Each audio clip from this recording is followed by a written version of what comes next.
Hi, friends. Welcome to the Mastermind Moments podcast. Hosted by your pals, Josh and Sasha. Join us during our weekly mastermind as we collaborate on how to make the most out of our lives. Not only are we going to mastermind our careers, we're going to work on all areas of life together. Let's do it. Listen in as we make the most of our mastermind moments.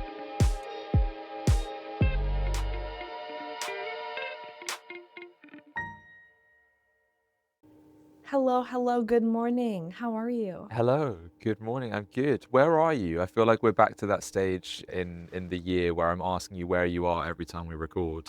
Yeah, actually, it's been like that the last handful of weeks, huh? I am in Paris. I arrived here yesterday.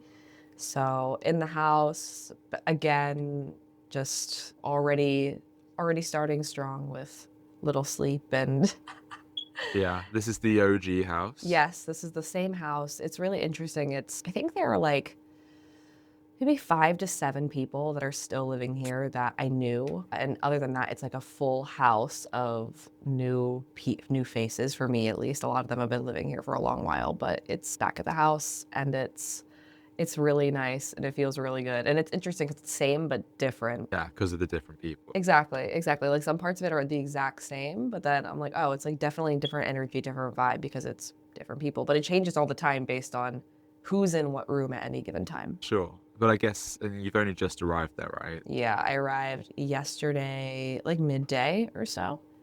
Okay. Yeah. And initial impressions, good people. Yeah, so far, like everyone's great. My 2 friends that I'm here visiting, they like aren't the biggest fan of the vibe of the house right now, but apparently I'm bringing the vibes myself, so just You always do. You always do. It reminds me weirdly, and don't take this the wrong way, of a story when I went to Albania a couple of years ago. And I was staying in this hostel, which was incredible. It was a small hostel. Everyone became best friends for the 2 nights that I was there. yeah.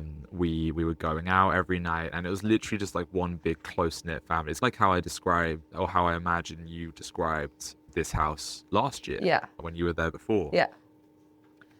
And then I stayed, for some reason, I decided to stay one extra night, even though there was nothing else to do for the 3rd night in that city. And suddenly all of my friends, this close-knit family that we'd made over the last 2 days, left. And this whole new batch of people came in, and the entire energy of the place shifted, as you would expect, but in a very bad way. And that's why I say don't take it the wrong way, because I'm sure that's not what's going to happen here. But it was just like, I don't know, really weird people. And I'm not just saying weird for the sake of it. Like, they were really bizarre people. They just had a bad energy. And I was just like, you know what? I want to go to bed at 10 p.m. tonight. I'm not interested in socializing with these people. Yeah. I'm just gonna chill out. No, so far so good, but definitely different. It's not 20 people are super close now. It's definitely groups of people. So we'll see, but I'm here for 20 days. So I'm just enjoying my time and being present with my friends and just really enjoying myself so far. I feel so loved coming here. They decorated the house when I got here. They're really cute. So Cute. it was really fun Nice. to get back. Okay, so before we get into everything, let's spin a wheel.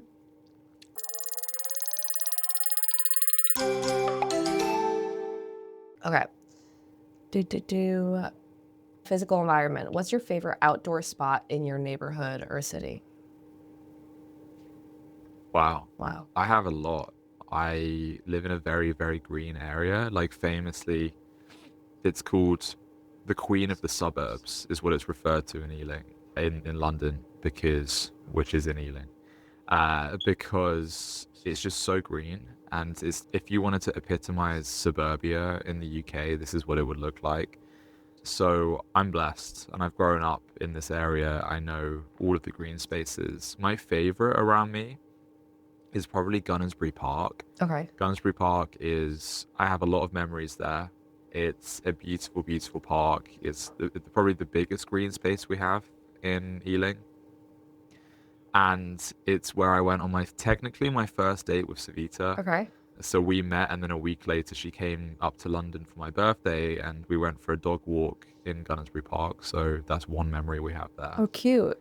Now this is my closest park now that I've moved into this area. So I go for runs there all the time. It's a beautiful park, lots of different trails to go on.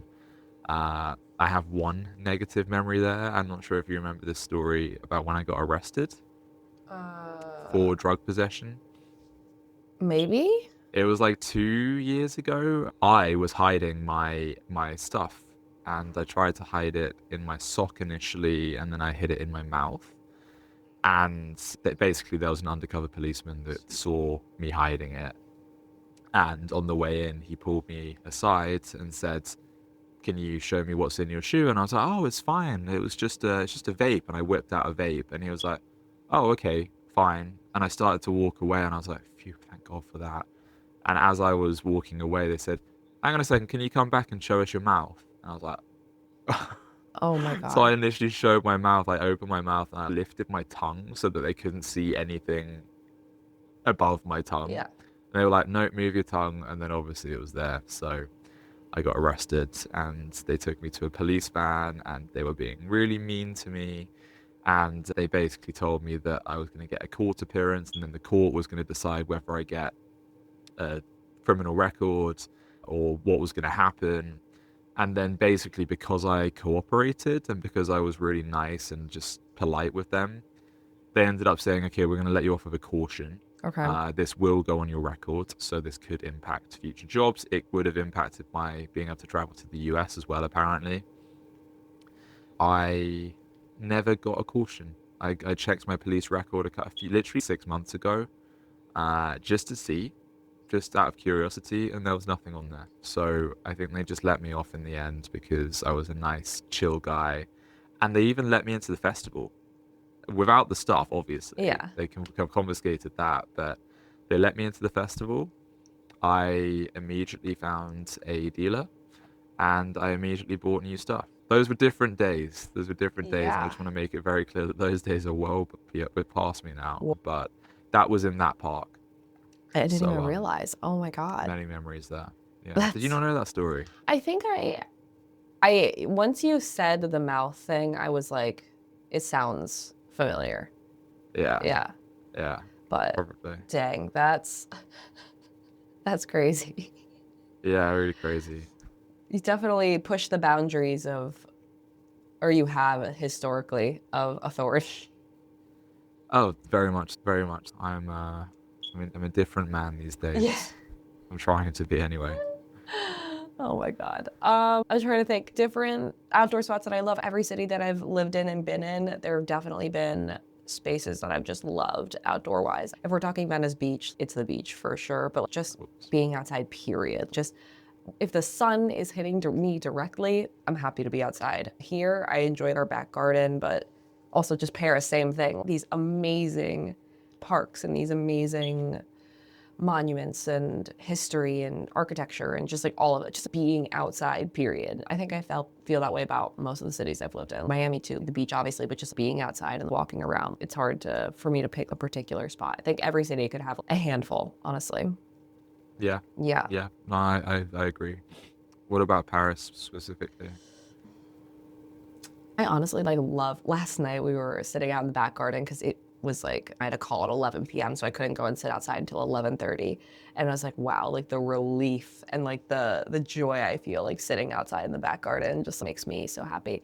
But Paris, I'd say as a city, oh, I don't know, honestly. I don't even know if I could pick. I think the Seine, probably, like going sitting by the Seine and just hanging because it's just like always such a vibe and it's so beautiful, and especially in the summer, everyone's just out there enjoying and it's just the best. Wasn't there a whole scandal during the Olympics that the Seine was like full of toxic water or something?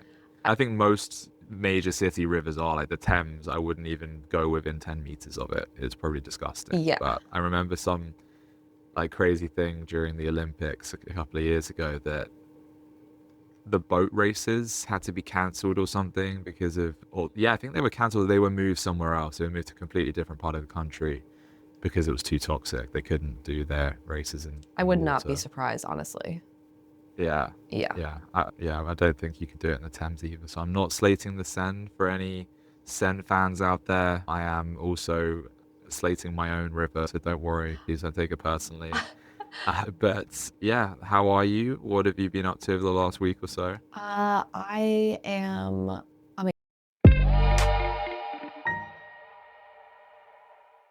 Amazing. I got to Paris yesterday, as we had a chat about in the beginning, and then it's been last week. I spent the week at home with my family, and that was really nice. I wasn't expecting to enjoy it as much as I did. I was like preparing myself for going back to your old environment means that old patterns can come up, especially when you're hanging out with your family. And they definitely did, in good ways and in bad ways. And family is 10 out of 10. I just spent some really good quality time with my family, and being home was perfect, but the weather was just absolutely picture perfect. And it was really nice to just have that time at home. I saw my sister and my childhood best friends and just some close loved ones, and had some time to get my shit together. And obviously my to-do lists are like 5 million miles long. When are they not? But I've been getting better at being like, okay, I only have so many hours in the day. What needs to happen today?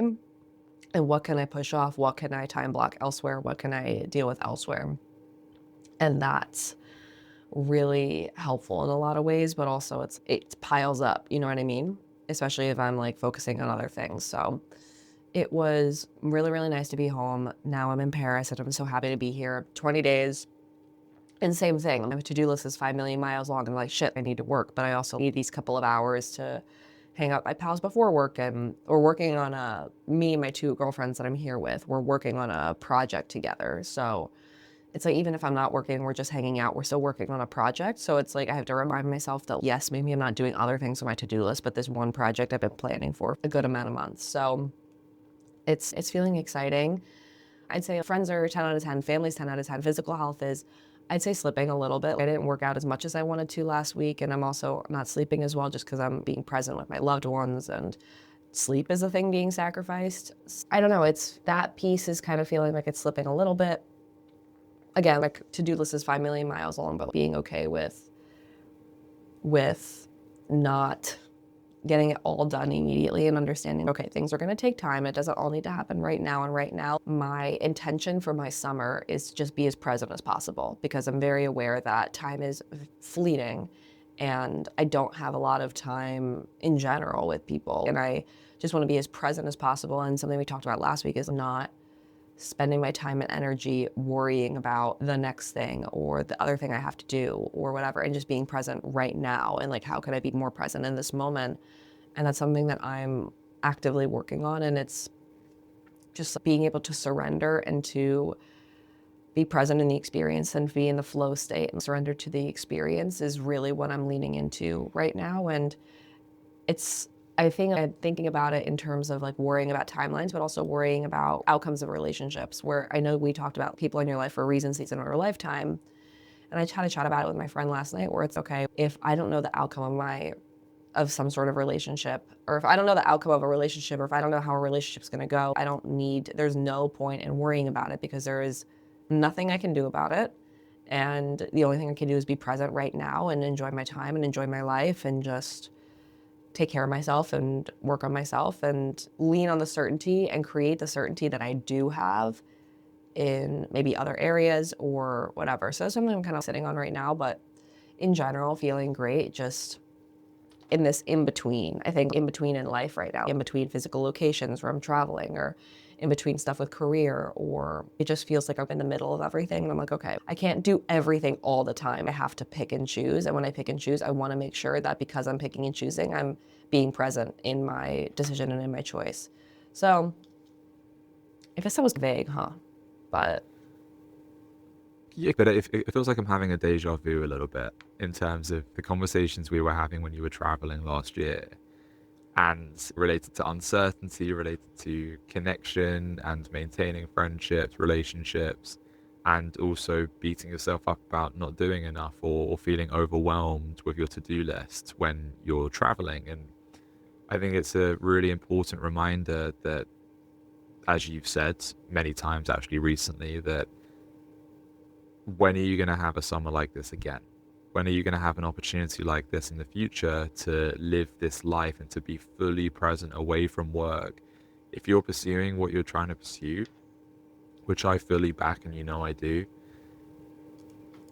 you're going to be grinding, you're going to be hustling in the future. And you have this opportunity now to just live a little and to let loose and to be present in that moment.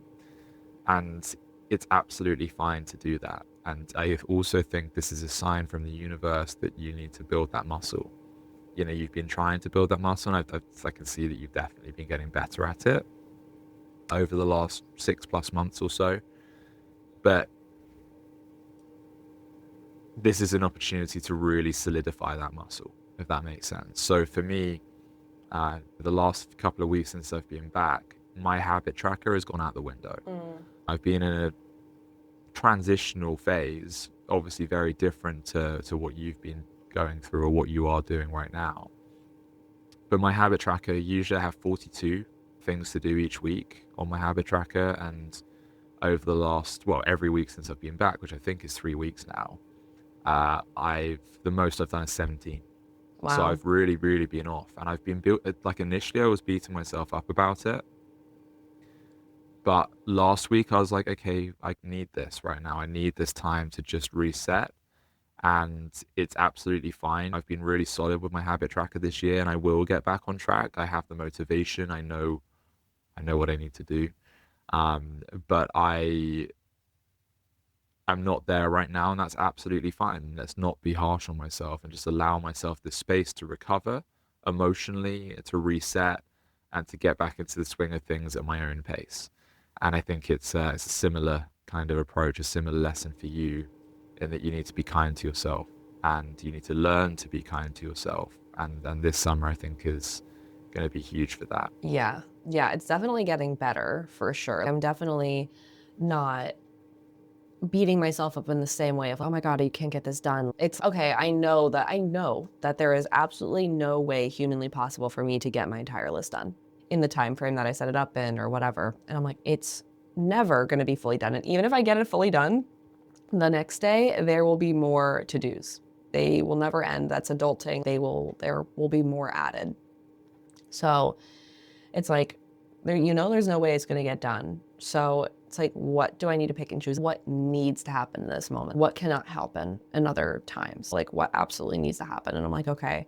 Like right now I'm exhausted and I'm tired and I didn't get as much sleep as I wanted to, but I had plans for, I was going to hit a workout after this and go record some stuff for this project. And I'm like, yeah, but like also I probably need like another power nap. Like that needs to happen. Sure, could I knock something else off my to-do list? Sure. But it's like, probably need to take care of myself so I'm not falling over. Yeah, you have to recharge. You have to allow yourself the ability to recharge. And I'm sure, I don't know for a fact, I haven't read anything about this, but I'm sure some of the top entrepreneurs in the world, they run on such little sleep. I'm sure people take power naps in the middle of the day or whatever they need to do in order to give themselves that boost, that energy. You know, people say food is fuel, but equally as important, if not more important in many ways, is sleep. If you're not getting enough sleep, if you're running on, how many hours sleep are you running on right now? Like 5 something. Yeah, if you're running on 5 hours of sleep and you're trying to get shit done and socialize and be present, you're not going to be able to. Yeah. You know, it's going to be a real struggle unless you're caffeining it up. And even then, that's going to potentially lead to a crash. It's not particularly healthy. So what's the best solution? The healthiest solution? More sleep. Power nap. Yeah. And I'm not even drinking caffeine this year, so I don't really have that option. Right. Yeah. So it's definitely getting better at it and definitely being kinder to myself and just learning how to be present and learning how to be like, okay, just pick the things that need to happen, do those things, and everything else will fall into place the way it's supposed to, and just trusting it with everything. If that's outcomes I want or relationships I want or just whatever, just being able to be like, okay, I'm doing everything I can and sit back and put in the work and then sit back and chill out and be like, if it's not in my control, I can't spend the time or energy worrying about it. But easier said than done. Exactly. Yeah, no, 100%. But I think you need to be kind to yourself and you need to really enforce that mindset of allowing yourself that space. I think it's also important as part of that journey, if you're not getting enough sleep, and in some ways it sounds kind of conflicting in my mind that what I'm about to say, because if you're not getting enough sleep and you're pushing the boundaries physically, it feels like it's not good for you. But for me, I feel like when I'm moving my body, it really energizes me. I didn't get enough sleep yesterday, for example. I've been sleeping really badly recently because my hay fever has been going insane. I don't know how it is in Paris, but in London, like the pollen count is crazy. And so I didn't sleep particularly well yesterday, but I woke up and I was like, you know what, I'm going to go for a run because I'm so tired right now. I just want my heart racing. I want my energy raised. And it's the first run I've been on in 2 weeks. I haven't been exercising. I haven't been moving my body. I've been feeling really sluggish as a result. And I went for a run and I felt great. I felt that kind of that those endorphins running through me. And so I know while you're there, you're going to be super busy and super busy socially, but do you have a plan in place to keep that physical health and that sort of movement going? The movement I think is easier because it's like I'll be walking a ton. There's a gym in the house. Cool. I'm supposed to be working out right after this. I might take a quick power nap and then work out, but movement's easy. I think it's the sleep, seriously, that I need to watch out for, especially if I'm like going to bed late. And last night was my first night, right? So it's like a little bit different, but especially if I'm going to bed late and then waking up earlier on the earlier side to get some shit done, I have to watch myself or at least power nap through the day or whatever, or just be okay with that. I was actually curious about, unrelated, but curious about the house. Like the people in the house, are they people that have been there before? Are they people that are like, it's their first time? For the most part, like there's a handful that I've known that have lived here since I've left. So like 10 months ago, still some of the same people, like 5 to 7 people Wow. that are still the same. Everyone else is new. Literally that whole time. Yeah, yeah. Like Wow, 5 to that's so 7, cool. 5 to 7. Not too many, but enough. Enough where they're like people who know me around. So I'm not just some random ass girl who's like here. Like, yes, I am some random ass girl who's here, but it's like enough where people are like, oh, okay, like she knows a handful of people here. But then everyone new is they've been living here anywhere from 10 months or less. So like I've met people who had just moved in, or there are people moving in tomorrow. And then there are people who have been here literally since the day, like the day after I left, my friend's boyfriend moved in. So I like had never met him. And last night we like got to sit down and talk. And I'm like, we've talked on FaceTime so many times, but like never actually met in person. So Yeah.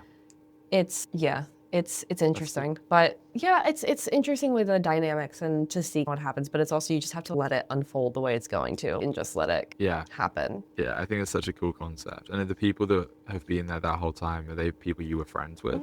Yeah, most of them, yeah. Yeah. Not like super, super close. There was a group of 6, I'd say 6 to 10 of us that I got like pretty close with. And like, obviously there's 2 to 4 that are still here that I'm like tight with, but my 2 best friends are like here. So it's easy peasy. I just feel really loved by them, honestly. Like that's so cute, like decorating the house. And my friend made this like really elaborate dinner last night. And it was just like really nice to hang and to be together. Yeah. I think it's such a cool concept. I would absolutely love, especially if I was single. Especially if I was single, which I'm not. Just disclaimer. I'm not claiming that I wish I was single. I'm very happy in my relationship. But if I was single, I think it'd be such a cool place to be. I know you thrived there last summer. Yeah, like definitely thrived here last summer. Feel like I'm thriving here again. Yeah, as far as the singleness of it all, like I was asking my friend last night, I said, is there anyone in the house that's kind of fun and in that way? And not really. So it's like in that way, not nice because I haven't like really spent time with everybody, but like it doesn't really seem like it's gonna be, it could be a focus, but who knows? But yeah, single wise, like it's nice. I think most of the people in the house are single, but people, even if you're not, like there's so much respect there for everyone has their own life happening and their own thing happening. So it's interesting for sure. But yeah, it's such a cool concept. And like I can see why it's like such a transitional place. I feel like everyone here is in such a transitional place, which is like kind of nice to be surrounded by other people who are doing something similar. The amount of people who also just kind of up and left their lives and decided to move to Paris and do this or do that is cool. So It's really cool. yeah. Yeah. And how did you hear about it? Because I feel like I've never heard about anything like this before, and I've done my fair share of traveling, Yeah. but I've never come across anything like that. This place is called Cohabs. So this company, they have houses all over the world, but all over mostly Europe. I know they have houses in London too, but it's like a community living place. And I think we found it on like ChatGPT last year or something, because I was looking for something kind of community living or something like that. And this was exactly what I was looking for. And it was so perfect and great. So I think I just found it on ChatGPT, honestly. But Yeah. Yeah. No, fair enough. Yeah. Okay. I also realized that you missed Roland Garros. I know, I missed it by a day. Yeah, literally a day. Yeah. That's a shame. I know. I'm making plans. We were literally making plans yesterday to go to Wimbledon at the end of the month. Yeah. And I when we went last year, I vowed that I want to make it an annual thing. Yeah. And obviously last year we went on weekend 2. Or did we even go to the was it the second last day or something? Or the last Friday? It Something was like that. definitely, yeah. Anyway, I felt like it was kind of too late. I know, because weekend 2 is the final. So obviously we didn't go on final weekend. Yeah. But we went in kind of like, I felt like the latter stages, and so there wasn't a huge amount to see. But our plan this year is to camp basically for 2 nights, Okay. and then we're going to get tickets for center court. We'll be front of the queue Yeah. come Sunday morning, and it's going to be so much fun. I can't wait. Oh my God. I'm wait. so jealous and so sad that I'm not going to be there for that. What's happening in general with you? Wimbledon's incredible. I'm super excited that you're going. I'm like so jealous that I'm not going to be there, but what's happening in general? How's everything going? Yeah,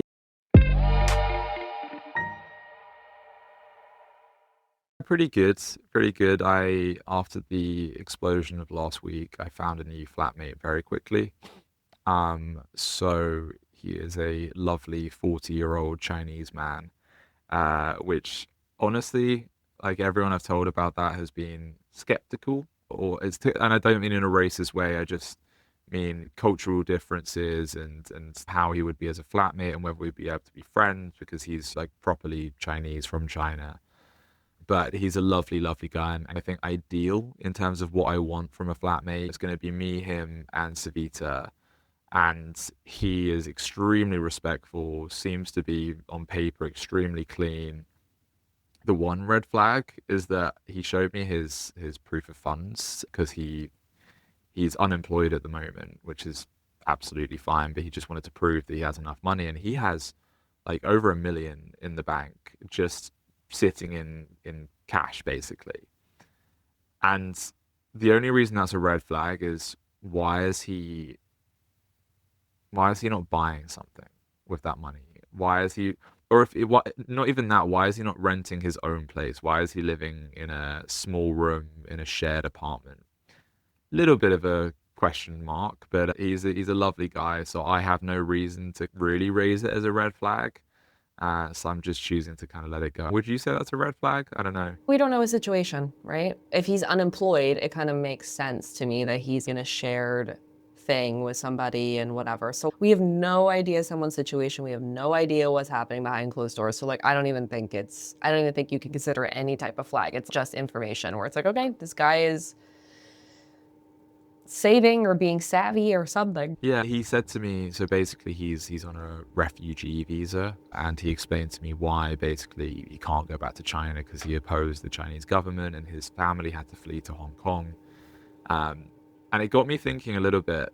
Straight down my street is the North Korean embassy, Oh, and it crossed my mind. I was like, maybe he's related to that somehow, because he's also only ever lived on this street since moving here. So a few question marks, but that's absolutely fine. It'd be fun to have a North Korean diplomat in my apartment. yeah.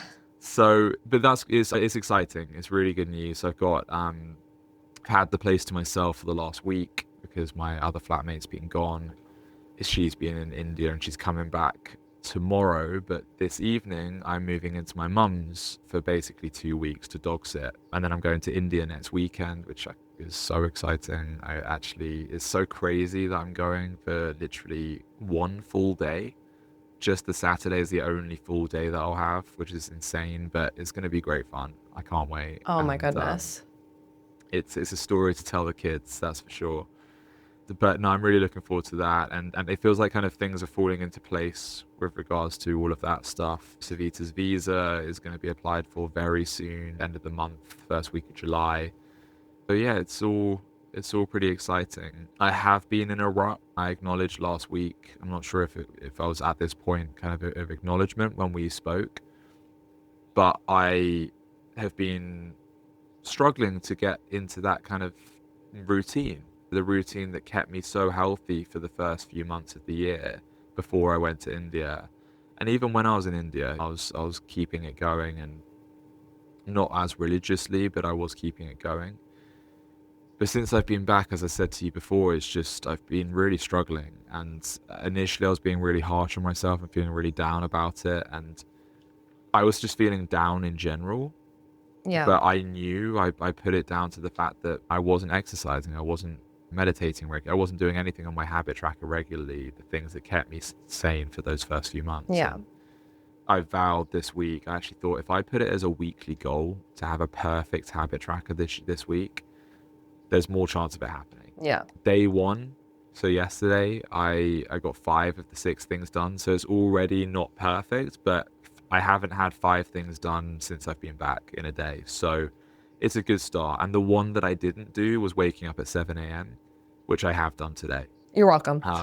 Exactly. And can I also say that when we record when we record early in the morning, usually I will wake up 10 minutes before. That's enough time for me to brush my teeth, wash my face, freshen up a little bit, and then jump on. That's exactly what I did.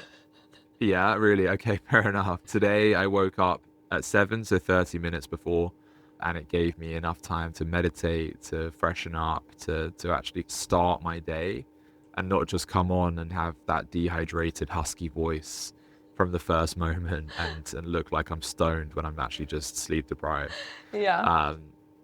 So it feels good, and I think actually it's really important that we recorded at this time today to force me to wake up at that time. Yeah. And I really want to build that muscle now of waking up at 7. I think 6:06 was unrealistic. I think I acknowledged that a while ago now, but I Yeah. think 7 is doable, and 7 enables me to get shit done. I've got 2 hours 2 hours 15 to get shit done before I start work. So I'm quite excited about that. We spoke briefly about this the other day not briefly, it was quite an in-depth conversation over voice message about alcohol and how I've started to question whether I do actually have a problem at this point. Yeah. Because I've told myself over and over again that I want to stop. I don't enjoy drinking. And every time I try and I go out, I have a drink. I told myself last Friday that I'm done drinking, and I went to the cricket and I had a drink. I had many drinks. But then I had a shift, which we discussed, in terms of my driver for stopping drinking. And I don't like the way it makes me feel, but is that a big enough driver? Not really, because I don't like the way it makes me feel, but I also do. It gives me that kind of that edge. It gives me a bit of confidence, a bit more charisma. And I like that. It adds a different dimension to my socialization. And I've been doing this for years now. Every time I socialize, almost I drink. So I'm so used to it. So I needed to find a different driver that motivates me more. And at the moment, honestly, not at the moment, but just in general, I'm so driven by finances, so driven by money. I want nice things. And I looked at my credit card statement for this month so far, where I've spent about £500 in the first few days. And most of it is on alcohol. Most of it is at festivals, drinking. And if you take out that money that I've spent on drinking, it's so drastically lower. My credit card statement, my credit card balance is just crazy how much of a difference it makes. And I saw that and I was like, if I cut out drinking, like, even because right now I've been quite stressed about money because I see so much going out of my account. I have so many upcoming expenditures that are necessary. I have to get my car sorted. So there's so many different things that I have to get done this month. And I was panicking, and my mind was going back to gambling. And obviously I have the mechanisms in place to take myself away from those temptations, but it happens when I'm stressed about money. So I think alcohol is the biggest catalyst in where I'm spending my money. And it's very easy, it's not easy, but it's something that I can cut out. So I went out on Saturday night to a concert, to one of my dad's concerts, where I would usually drink a lot. And I was there by myself, so I'd usually drink even more. And I didn't drink. And I had a great time. It was a very different kind of great time to what I would usually have, but I had a great time. And I think I actually voice messaged you afterwards telling you about this. Sunday, it was a wholesome day with my family, so there was no opportunity to drink. But then I went out yesterday with some friends who I would normally every single time drink with. I don't think I've ever been sober with them. And we went to a place where we would, again, usually get drinks, and they do good drinks there. And I didn't drink. I had a Diet Coke. I had a sparkling water. They had a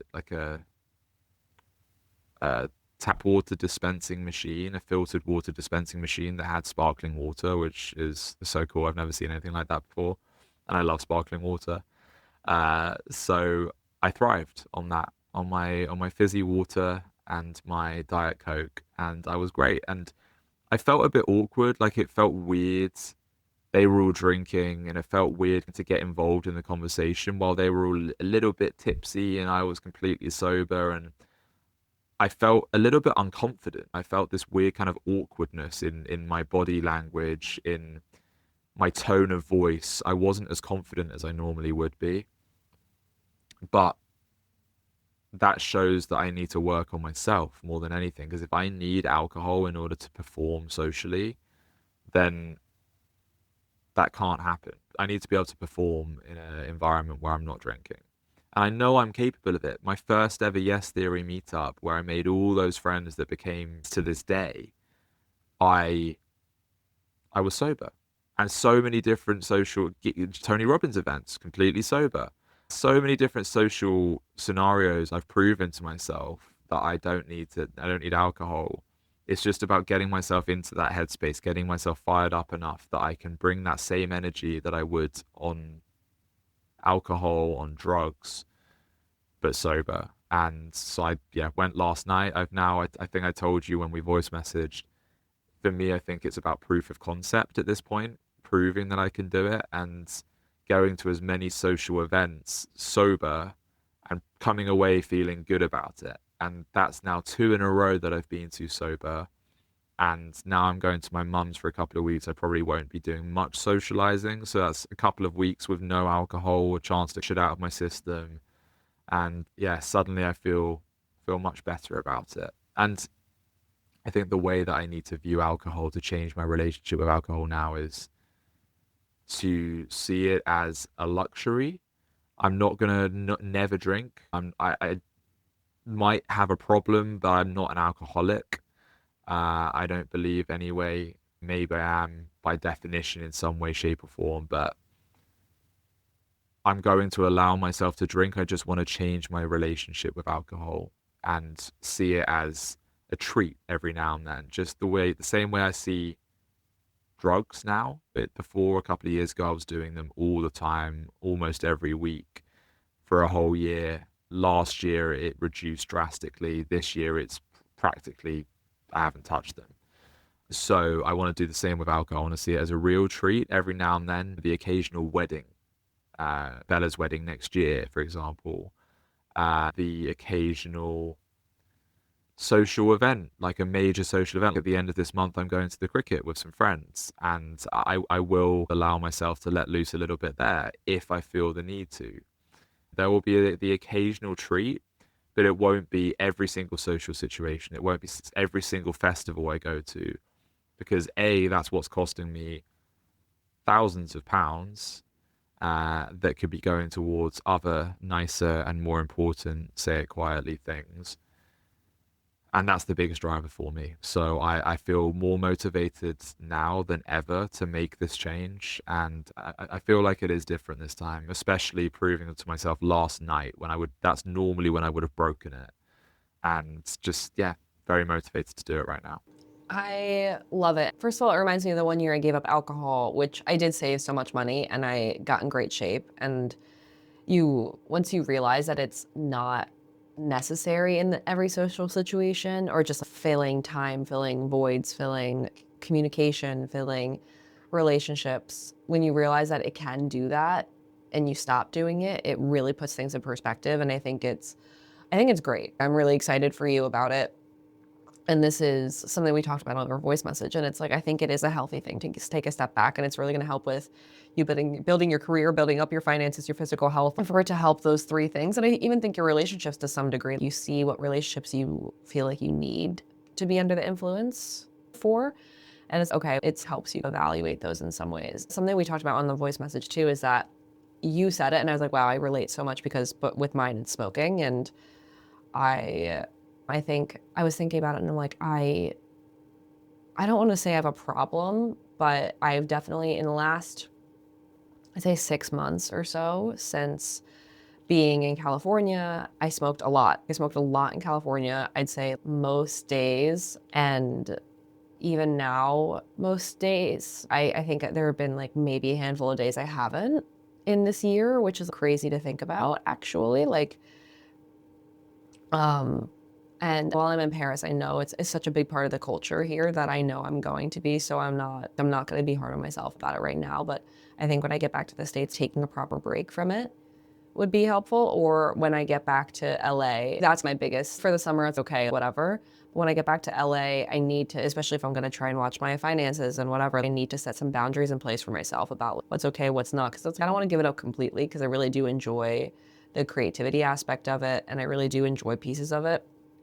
But it's at one point in Miami, I would only smoke Friday, Saturday, Sunday, and then take the rest of the week off. And even if I had boundaries in place like that, where I just don't smoke every day, maybe it's just a weekend thing, or maybe it's a whatever, it's something I'm thinking about myself where it's like, why do I feel like I need this thing? And it's really, what am I searching for? And is that the stepping away, taking a second to have a smoke break for yourself? Or is it the feeling I'm getting? And whatever it is, what am I trying to get from it? And seeing now, just observing it, it's definitely less this summer so far than it was last summer because there are not as many smokers in the house. So it's not like you're sitting outside and people just keep rolling stuff. It's not like that.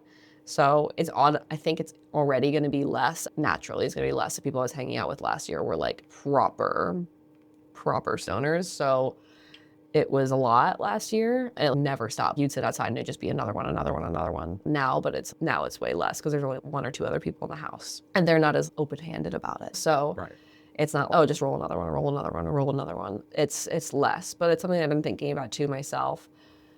It's like influences and substances and what roles do they play and where are they adding, where are they taking away? And it's definitely interesting for sure, but I think it's going to be a good shift for you to definitely take a break. And for me to, after I get back, take a break and kind of create some boundaries for myself around what's okay and what's not. But it's definitely something I've been sitting on and thinking about myself a lot.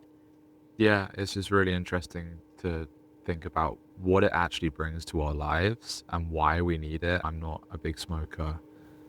I used to be, but I've never been a social smoker, so it's always been a case of smoking by myself, actually. I hate smoking with other people. I know it's a very social activity that people love to do, but I've always just been the kind of guy that I basically, historically, if I look at probably 99% of the times that I've smoked, it's been by myself before bed, and then I just crash out and go to sleep. And that's the way I like it. And I, at one point, was smoking all the time, like every single night without fail. I've gone through many phases actually like that. And I had to ask myself, why am I doing this? Why do I feel the need to do this before I go to sleep? Why do I feel the need to do this by myself? Actually questioning the motives behind it. And actually, if you look deeper into why I was doing it, it wasn't healthy. It was in a way a coping mechanism. I saw it as a way to dissociate late at night when I was by myself. I saw it as a way to help me sleep, but actually it probably took away from my sleep quality. So it's interesting looking at why we do it, and I think most of the time with these crutches, it's not going to be a healthy reason, or it's not going to be a reason that we should be doing instead of working on ourselves to get to that point ourselves effectively. And I know it makes it more fun for me. I listen, I don't hide it. I love drugs. I love drugs, and I now see it as a treat because I know that I was doing it every single time I was raving. I was doing it in social settings sometimes, certain drugs, and I saw it as a crutch. It was helping me, it was enhancing my experience, but too much to the point where I was like, I can have this experience by myself. I can do this sober or just with alcohol. And now obviously I'm trying to see if I can do it without alcohol, which I'm proving over the last few days that I can. And I want to keep that up and feel proud about it. So yeah, it's really interesting to kind of delve into that. And I'm glad kind of you're thinking the same way as well. Yeah. Because I think it's an important shift. I think so. Any substance you're putting in your body that alters your mind in some degree, like I would definitely take a step back. And if it's something that's you're doing regularly, take a step back and be like, really, what value is this bringing to my life? And what is it taking away from my life, if that's alcohol or drugs or whatever? And in some ways, yeah, I'm sure it does. It adds things and it does take away things that I would just take an inventory and be like, okay, what are my priorities right now? Does it make sense? Does it align with those priorities or does it not? Yeah, exactly. And I guess on that note, speaking of substances, I've just finished watching Euphoria. And oh yeah, Yeah. okay. The final Yeah. season. Okay. So Euphoria for me, I've always said this and I speak about this on my page and everything, has been a major influence in my recovery. The first 2 seasons, I binge watched them right the same month that I started my current recovery. Yeah. And I saw so much of myself in Rue, and we've spoken about this, I'm sure, on the podcast before, because it was a major influence in overcoming what I overcame. Yeah. This season, it was a weird show. It was very different to the first two. In the end, I actually really, really liked it, and I was very happy with the ending. I fucking weeped at the ending, but it's really motivated me to a different kind of motivation now. So as I say, the first 2 seasons was about actually pushing me into recovery. Yeah. This final season has really motivated me to take what I'm doing in terms of my business, my personal brand to another level, Yeah. because I want to help people. I watched that and I was like, this is an affirmation in my head, confirmation that this is what I need to be doing. I need to be pursuing the path of serving people. And I made this shift a while ago that I don't want to be charging people for what I'm doing, and I want to find a way where I can basically offer my services for free. And after watching that and seeing the way that certain characters are in supporting addicts, and it made me feel so strongly about it. Yeah. And I thought it was I came away from that final episode thinking, this is my mission and I need to crack, because I've been slacking on that recently. I haven't been working on it much, and I'm like, I need to get back on track because this is what I'm meant to be doing. And Euphoria, the first 2 seasons, they pushed me into recovery. The third season is pushing me into another dimension of recovery, and it was, yeah, quite a nice thing. Yeah. But also on that note, I'm kicking myself a little bit right now.